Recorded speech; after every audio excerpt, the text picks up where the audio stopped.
پچھلی دفعہ ہم نے قرآن حکیم کی آیات کا وہ پورشن ڈسکس کیا تھا جس میں اللہ تعالیٰ نے فرشتوں کو حکم دیا کہ آدم علیہ السلام کو سجدہ کیا جائے. سب کے سب سجدے میں گر پڑے سوائے ایک جن کے جس کا نام تفسیر تبری میں ہمیں عزازیل ملتا ہے. اہل سنت کے ہاں معتبر تفسیر ہے, شروع میں لکھی گئی, عزت والا, لیکن بعد میں ذلت اس کا مقدر ہوئی. ابلیس بن گیا, وہ شیطان بن گیا. اس نے انکار کیا اور وہ متکبرین میں شامل ہوا. اس کے بعد حضرت آدم علیہ السلام اور سیدہ حوا کو اللہ تعالیٰ نے جنت میں بسایا. اب اس میں اختلاف ہے کہ یہ جنت وہی والی جنت ہے جو الٹیمیٹلی ہمیں ملنی ہے, یا یہ پروٹوٹائپ کوئی جنت تھی جس میں اللہ تعالیٰ نے کسی باغ میں انہیں بسایا ٹیسٹ کرنے کے لیے, اور انہیں حکم دیا کہ یہاں پر تم رہو, لیکن ایک چیز کا خیال رکھنا کہ یہ جو فلاں درخت ہے اس کے قریب بھی مت جانا ورنہ تم ظالموں میں شمار کیے جاؤ گے. اسی کانٹیکسٹ میں آیت نمبر 36 سے گفتگو آگے چل رہی ہے. اعوذ باللہ من الشیطان الرجیم, بسم اللہ الرحمن الرحیم. فَأَزَلَّهُمَ الشَّيْطَانُ, تو شیطان نے ان دونوں کو پھسلا دیا, یعنی راہ حق سے ہٹا دیا, عنہا, اس سے, فَأَخْرَجَهُمَا مِمَّا كَانَ فِيهِ, اور ان دونوں کو نکلوا دیا اس جنت میں سے جس میں وہ رہ رہے تھے. اب اللہ تعالیٰ نے یہاں پہ تثنیہ کا صیغہ استعمال کیا, یعنی ان دونوں. کرسچینٹی کے اندر یہ چیز مشہور کر دی گئی کہ یہ سیدہ حوا تھی جنہوں نے سیدنا آدم علیہ السلام کو بہکایا, نعوذ باللہ. اور یہی چیز جو ہے وہ ہم مسلمانوں کے ہاں بھی پائی جاتی ہے کہ جی وہ حضرت آدم علیہ السلام کو بھی عورت نے نکلوایا تھا. کرسچینٹی تو پھر بہت آگے چلی گئی, انہوں نے تو ایول لفظ جو ہے نا, یعنی برائی, اس کو جو ڈیڈکٹ کیا ہے ایو سے. اما حوا کو انگلش میں کہتے ہیں ایو, EVE, اور وہ کہتے ہیں ایکسس آف ایول جو ہے وہ عورت ہے. آج یہ لوگ عورتوں کے حقوق کی بات کرتے ہیں. انہوں نے تو یعنی اپنا جو لفظ ہے ایول, برائی, اس کو ڈیڈکٹ کیا ہے سیدہ حوا کے نام سے, جبکہ اسلام کہتا ہے کہ یہ سب کچھ ٹیمپرڈ فارم میں کرسچینٹی کے اندر چیزیں آئی ہیں. اللہ تعالیٰ نے ان دونوں کی غلطیوں کا ذکر اکٹھا کیا ہے کہ ان دونوں کو شیطان نے بہکایا. ان دونوں کی غلطی تھی کہ وہ شیطان کے پیچھے لگے, یہ کسی ایک کی غلطی نہیں تھی کہ وہ کھاتے میں ڈال دی جائے.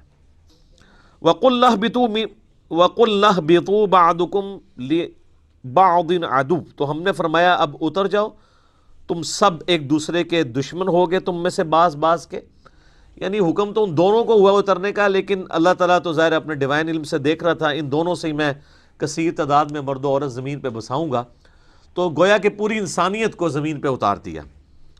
وَلَكُمْ فِي الْأَرْضِ مُسْتَقَرٌّ وَمَتَاعٌ إِلَىٰ حِينٍ, اور زمین میں تمہارا ٹھکانہ ہوگا کچھ عرصے کے لیے, اور وہاں سے جو تم نے نفع حاصل کرنا ہے وہ کر لو. یعنی اللہ تعالیٰ ریسورسز بھی پرووائڈ کرے گا, لیکن دنیا کی زندگی تمہاری عارضی زندگی ہوگی, الٹیمیٹلی تمہیں لوٹ کے ہمارے پاس آنا ہے. اب جو حضرت آدم علیہ السلام نے غلطی کی اس کا ذکر آ رہا ہے کہ اس غلطی کی توبہ کیسے قبول ہوئی.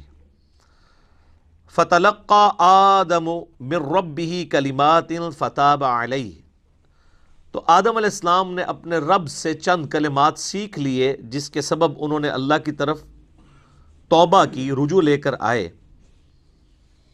تو اللہ نے ان کی توبہ قبول کر لی. اِنَّهُ هُوَ التَّوَّابُ الرَّحِيمُ, بے شک وہ توبہ قبول کرنے والا ہے اور رحم فرمانے والا ہے. اچھا, اللہ بھی توبہ کرنے والا ہے اور انسان بھی توبہ کرنے والا ہے. توبہ کا مطلب ہوتا ہے رجوع لانا.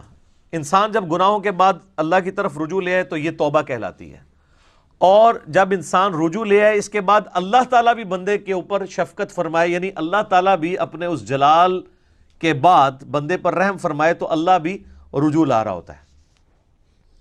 بخاری اور مسلم دونوں میں حدیث موجود ہے, نبی علیہ السلام نے فرمایا کہ جو بھی گنہگار بندہ سچے دل کے ساتھ اللہ کی طرف توبہ کرتا ہے تو اللہ تعالیٰ کو اس کے توبہ کرنے پہ اتنی خوشی ہوتی ہے جس کو آپ علیہ السلام نے ایک مثال سے بیان فرمایا. یہ حدیث بخاری میں بھی ہے اور مسلم میں بھی,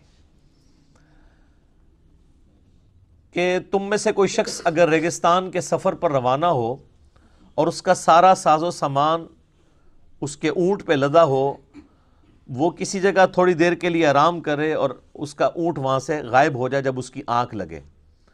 اب اس کو سامنے اپنی موت نظر آئے, کیونکہ اونٹ کے اوپر ہی سامان لدا ہے, پانی بھی, کھانے پینے کا بھی. اونٹ نہیں ملتا تو آپ کو پتا ہے کئی ہفتوں کا سفر ریگستان میں بغیر پانی کے تو نہیں کیا جا سکتا. اب وہ اپنی موت کا انتظار کرنا شروع کر دے. اسی دوران اچانک جب اس کی آنکھ لگے, آنکھ کھلتے ہی اس کا اونٹ اس کے سامنے آ جائے تو اسے کتنی خوشی ہوگی. اس سے زیادہ خوشی اللہ تعالیٰ کو ہوتی ہے جب کوئی شخص گناہ کر کے اللہ کی طرف سچے دل سے توبہ کر لے. اور مسلم شریف میں آگے الفاظ ہیں کہ وہ اتنا خوش ہو کہ اس کی زبان لڑکھڑا جائے, من شدت الفرح, اور وہ خوشی کے باعث اس کی زبان سے یہ نکل جائے, اے اللہ تو میرا بندہ میں تیرا رب. حالانکہ وہ کہنا یہ چاہ رہا ہو کہ اے اللہ میں تیرا بندہ تو میرا رب, یعنی اس کی زبان بھی لڑکھڑا جائے, اتنی اس پہ شدت خوشی کی طاری ہو. اس سے زیادہ خوشی اللہ تعالیٰ کو اس شخص پر ہوتی ہے جو اللہ کی طرف رجوع لے ہے. جامعہ ترمذی میں حدیث ہے کہ موت کے غرغرے سے پہلے توبہ قبول ہے, اس کے بعد کبھی توبہ قبول نہیں ہے. اس لیے آپ دیکھیں کہ فرعون نے جب توبہ کی, قرآن حکیم میں آتا ہے جب وہ ڈوبنے لگا تو اس نے کہا کہ میں بنی اسرائیل کے رب پہ, موسیٰ اور ہارون کے رب پہ ایمان لایا. تو اللہ تعالیٰ نے کیا فرمایا تھا, الآن, اب لے کے آیا توبہ, کوئی فائدہ نہیں ہے. تو نزع کے عالم سے پہلے جو توبہ کر لے گا اس کی توبہ ایکسیپٹیبل ہے, ادروائز کوئی توبہ نہیں ہے. تو اللہ تعالیٰ تو مائل بکرم ہے. بخاری اور مسلم دونوں میں حدیث ہے کہ اللہ تعالیٰ نے مخلوقات کی پیدائش سے پہلے اپنے پاس عرش پہ یہ عبارت لکھ لی تھی کہ میری رحمت میرے غضب پہ بھاری رہے گی. اور یہ انسان کے پاس بہت بڑا ایسٹ ہے کہ اللہ کی رحمت اس کے غضب پر بھاری ہے. ادروائز یہ ایکول بھی ہوتی اور صفت عدل اللہ کی غالب ہوتی تو مارے گئے تھے. عدل کریں تے تھر تھر کمن اچیاں شانہ والے, فضل کریں تے بخشے جاون میں ورگے منہ کالے. واقعی اگر عدل پہ بات آ جائے تو کوئی نہیں. اور یہ قرآن حکیم میں کئی جگہ یہ مضمون آیا ہے. سورہ فاطر کے اینڈ پہ بھی آپ چلے جائیں, اللہ تعالیٰ فرماتا ہے کہ اگر اللہ تعالیٰ لوگوں کو ان کے گناہوں پہ پکڑنا شروع کر دیتا تو کوئی بھی مخلوق زندہ نہ رہتی روئے ارض کے اوپر. اگر یعنی اللہ تعالیٰ پکڑ شروع فرما دیتا تو یہ اللہ تعالیٰ ڈھیل دیتا ہے انسان کو کہ انسان اللہ کی طرف پلٹ آئے. بخاری اور مسلم دونوں میں حدیث ہے, نبی علیہ السلام نے فرمایا کہ حدیث قدسی ہے کہ جب میرا بندہ میری طرف ایک بالشت آتا ہے میں ایک ہاتھ اس کی طرف بڑھتا ہوں, وہ ایک ہاتھ بڑھتا ہے میں 2 ہاتھ اس کی طرف بڑھتا ہوں, ٹھیک ہے, 10 ہاتھ بڑھتا ہوں, وہ چل کے آتا ہے میں اس کی طرف دوڑ کے آتا ہوں. اور پھر آپ علیہ السلام فرمایا کہ اللہ تعالیٰ فرماتا ہے کہ میرا بندہ مجھے دل میں یاد کرے میں اسے دل میں یاد کرتا ہوں, وہ کسی مجلس میں یاد کرے میں اسے بہتر مجلس میں یاد کرتا ہوں. اور یہ حدیث اس بات کا ثبوت ہے کہ اللہ تبارک و تعالی انسان سے بڑھ کر اس پر رجوع فرمانے والا ہے. یعنی انسان ایک قدم بڑھتا ہے تو اللہ تعالیٰ 10 قدم اس کی طرف آتا ہے, بشرطے کہ وہ صدق دل سے اللہ کی طرف لوٹ آئے. یا ایھا الذین آمنوا توبوا الی اللہ توبۃ نصوحا, اے ایمان والو اللہ کی طرف ایسی توبہ کرو جو آگے کو نصیحت ہو جائے.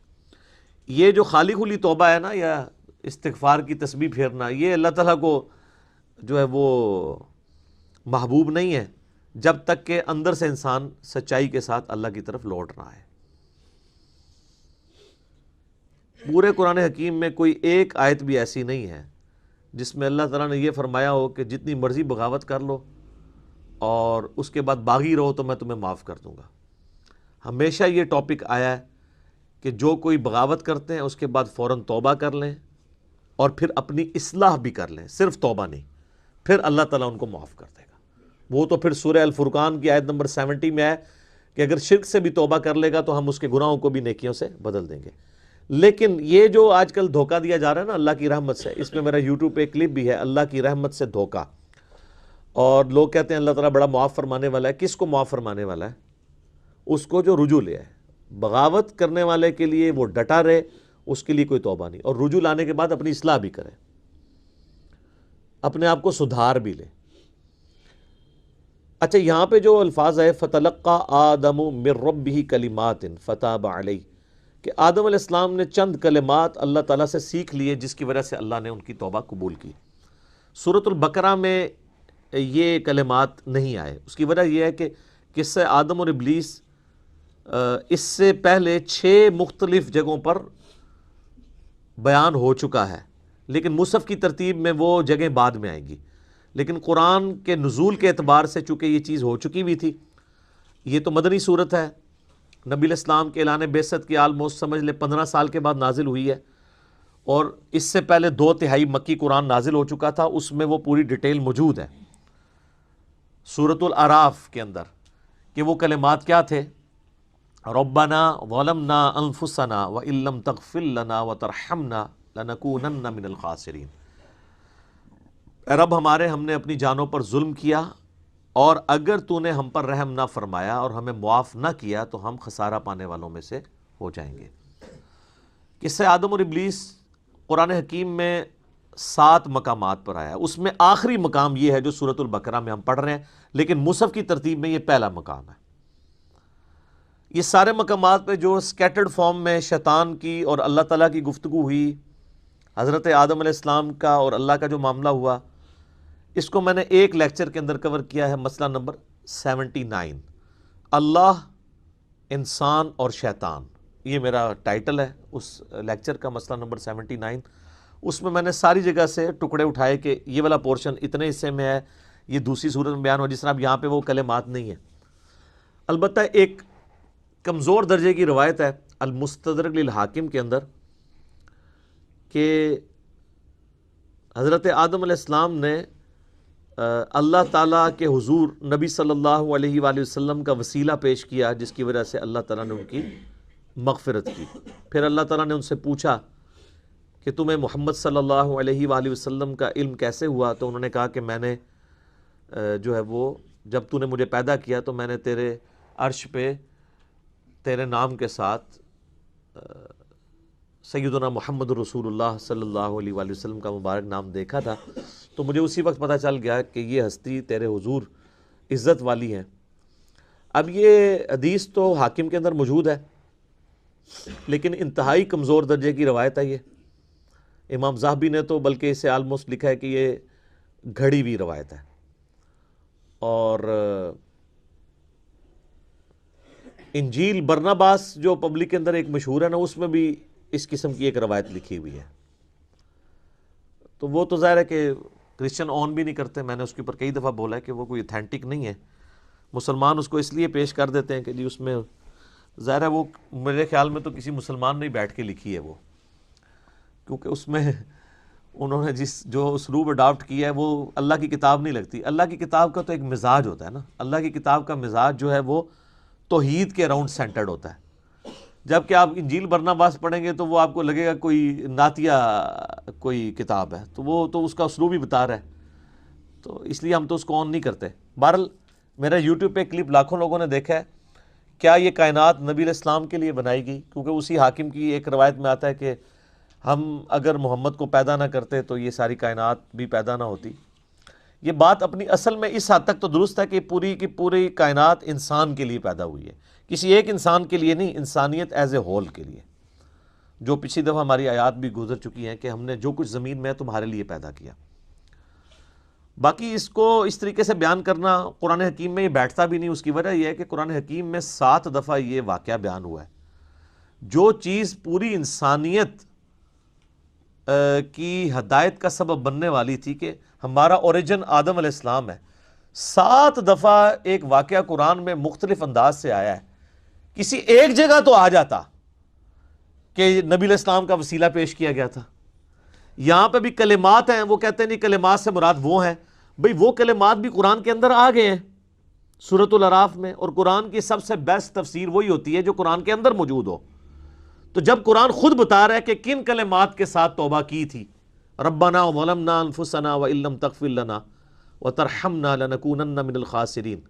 وہ کہتا ہے نہیں یہ بھی پڑھا تھا نال ہے بھی پڑھا سی اوئی وَقِنَا عَذَابَ الْقَبْرِ وَقِنَا عَذَابَ الْحَشْرِ. کتنے لکھے ہے؟ وہ کہتے نہیں قرآن میں تو لکھا ہوا ہے ربنا آتینا فی الدنیا حسنہ وفی الآخرۃ حسنۃ وقنا عذاب النار. اور وقنا عذاب القبر وقنا عذاب الحشر تو لوگ خود نہیں لگایا ہوا نا لوگوں نے. تو اس کو پھر انہوں نے ایک مسئلہ بنا لیا ایک ضد کا. پھر کہتے ہیں کہ جی یہ آپ گستاخی کرتے ہیں جب آپ اس طرح کی روایتوں کو نہیں مانتے. روایتیں نبی علیہ السلام سے ثابت ہوں گی تو مانی جائیں گی نا, ان کی سند صحیح ہوگی تو مانی جائیں گی نا. گستاخی والی کون سی بات ہے؟ یہ تو اسی طریقے سے ہے کہ اگر ہم عیسائیوں سے یہ کہیں کہ حضرت عیسیٰ علیہ السلام اللہ کے بیٹے نہیں ہیں اور سورۃ المائدہ کی وہ آیت پڑھ دیں, آیت نمبر 75 نمبر آیت, کہ عیسیٰ اور ان کی ماں تو کھانے کے محتاج تھے, ایسے لوگ تمہارے مشکل کشا کیسے ہو سکتے ہیں جو روٹی کھانے کے محتاج ہوں, تو وہ عیسائی تو یہ سمجھے گا حضرت عیسیٰ کی توہین ہو گئی ہے. اس سے بھی بڑھ کے سورۃ المائدہ کی آیت نمبر 17 ہے کہ اگر اللہ اس چیز کا ارادہ کرے کہ عیسیٰ کو, اس کی ماں کو, اور جتنے لوگ ہیں زمین میں ان کو موت دے دے تو اللہ کا کوئی کیا بگاڑ لے گا. تو وہ کہیں گے او بڑی توہین کر دی آپ نے. بھئی توہین تو تب ہوتی ہے نا جب کسی انسان کے ساتھ کمپیئر کروایا جا رہا ہو. جب اللہ تعالیٰ توحید بیان کرے گا تو آپ کے ذوم میں آٹومیٹیکلی توہین آ جائے گی.